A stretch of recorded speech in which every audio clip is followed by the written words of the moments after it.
Hello, I'm Evan Anderson in Mr. Howard's first hour class, and I will be using Colton here as my guinea pig to be weighed on the sprint scale, accelerating up an elevator, and then also accelerating down an elevator. So the question raised in this experiment is, does your weight change while accelerating in an elevator? So weight is defined as the force acting upon an object due to the acceleration of gravity. So will weight, when accelerating down the elevator, be different than the weight while accelerating up the elevator? For my hypothesis, I believe that while accelerating up the elevator, the weight will increase, and while accelerating down the elevator, the weight will decrease. Take one of accelerating up the elevator.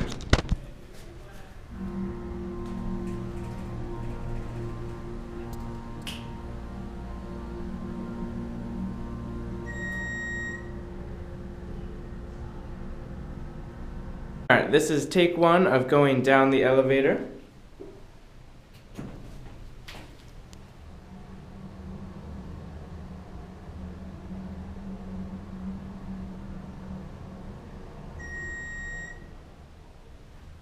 So the initial weight of my test subject in the experiment was Holton. He was 165 pounds. So in order to complete this equation, we need to convert pounds into kilograms. So we do 165 pounds divided by 2.2 equals 75 kilograms. So next we need to find force of gravity. And the equation for force of gravity is mass times gravity.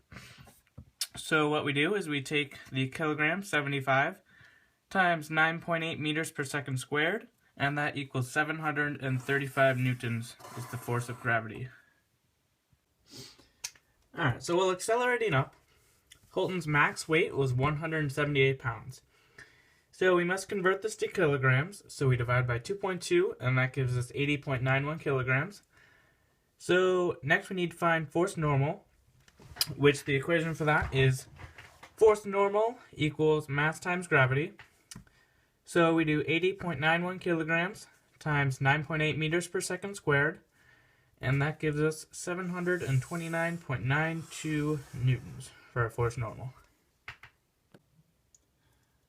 Alright, so while accelerating up, Holton's max weight was 178 pounds. So just like the problem previous, we need to divide it by 2.2 to get it to kilograms. So 178 divided by 2.2 equals 80.91. Next we need to find force normal. So force normal is defined as F of n times m times g, mass times gravity. So we do F of n equals 80.91 times 9.8 meters per second squared, and that gives us 792.92 newtons for our force normal. Alright, so with the information that our force normal is 792.2 newtons, what we do is we find the overall force, which is total force equals force normal minus force of gravity. So we do 792.2, our force normal, minus 735 newtons, and that gives us an overall force of 57.92 newtons. Next, we go down to our equation of overall force equals mass times acceleration. So this equation can be rearranged so we can find the variable a, acceleration, and that is acceleration equals total force divided by our mass. So our total force up here was 57.92 newtons, and that is divided by our mass in kilograms, 80.91, while accelerating up the elevator, and that brings us to a total of 0.715 meters per second accelerating upwards. Alright, so while accelerating down the elevator, Holton's minimum weight dropped down to 154 pounds. So we must convert it to kilograms. So 154 divided by 2.2 equals 70 kilograms. We need to find the force normal. So force normal equals mass times gravity. So we do force normal equals 70 times 9.8 meters per second squared, which is a force normal of 686 newtons. So for accelerating down, we will use the exact same equation as we did to find the acceleration going up. And to begin this process, we do net force, or overall force, equals force normal minus force of gravity.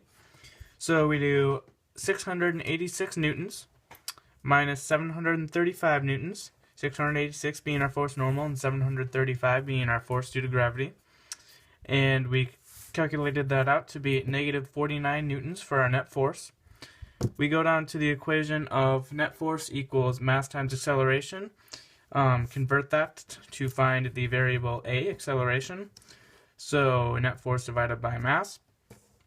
We do the net force, negative 49 newtons, divided by 70 kilograms, accelerating down. And we got that to be 0.7 meters per second squared for our acceleration going down. For my conclusion, agreeing with my hypothesis that in an upward accelerating elevator, weight will increase, and in a downward accelerating elevator, weight will decrease.